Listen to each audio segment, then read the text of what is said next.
बायजूस एक ऐसा नाम जो कुछ समय पहले तक भारतीय एडटेक सेक्टर में सबसे ऊपर था, लेकिन अब बायजूस आर्थिक संकट से जूझ रही है और इसका असर सीधे बायजूस के फाउंडर बायजू रविंद्रन की नेटवर्थ पर पड़ रहा है। ताज़ा आंकड़ों के मुताबिक बायजू रविंद्रन की नेटवर्थ ज़ीरो हो गई है। अगर हम पिछले साल की ही बात करें तो पिछले साल उनकी नेटवर्थ 17,545 करोड़ थी। ब्लैक रॉक ने वैल्यूएशन भी $1 बिलियन घटा दी है। 2022 में ये वैल्यूएशन $22 बिलियन थी। तो आप इसी से अंदाज़ा लगा सकते हैं कि किस तरह से बायजूस का नुकसान हो रहा है और किस तरह से वो आर्थिक संकट में फंस गई है। अगर हम बात करें बायजूस की तो 2011 में बायजू रविंद्रन ने इसकी स्थापना की थी और अपनी पत्नी दिव्या को भी बोर्ड मेंबर में शामिल किया था। कुछ सालों तक जो है ये कंपनी बेहद अच्छे तरीके से काम कर रही थी और टॉप पर पहुंच गई थी, लेकिन अचानक डाउनफॉल शुरू हुआ और डाउनफॉल ऐसा शुरू हुआ कि अब ना तो कर्मचारियों को सैलरी मिल रही है और ना ही छात्रों को ट्यूशन नोट्स।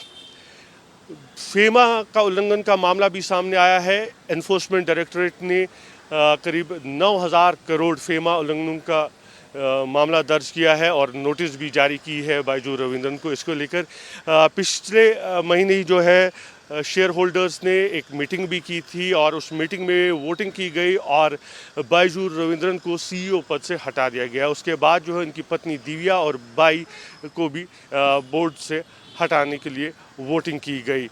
तो आप देख सकते हैं किस तरह से जो है आर्थिक संकट से इस समय बायजू रविंद्रन जूझ रहा है और यही वजह है कि जो कंपनी के एम्प्लॉयज़ है और जो कंपनी में जो खर्चा हो रहा है उसको पूरा करने के लिए उन्होंने अपने घर को भी गिरवी रखा और अपने जो परिवार के सदस्य हैं उनके घरों को भी गिरवी रखा है ताकि वो कर्मचारियों को सैलरी दे सके और जो खर्चा कंपनी का हो रहा है उसको पूरा किया जा सके।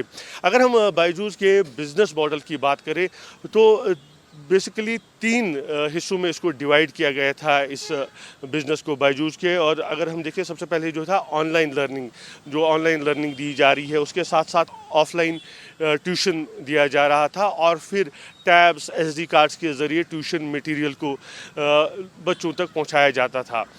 इसके लिए जो है खर्चा करीब 150 करोड़ हर महीने आता था, लेकिन अगर हम कमाई की बात करें तो कमाई सिर्फ 30 करोड़ की होती थी पर महीना, यानी कि 120 करोड़ जो है हर महीने नुकसान हो रहा था। और इसी नुकसान को पूरा करने के लिए बायजू रविंद्रन ने काफ़ी कोशिशें की, कई जगह से उधार लिया, लोन लिया ताकि इसको ये भरपाई की जा सके, लेकिन ऐसा हो नहीं पाया। दिन ब दिन जो है कंपनी लॉस में चलती गई और आर्थिक संकट में फंस गई है कंपनी और अब बाहर नहीं आ पा रही है। और यही वजह है कि बायजू रविंद्रन की जो नेटवर्थ है वो ज़ीरो हो गई है।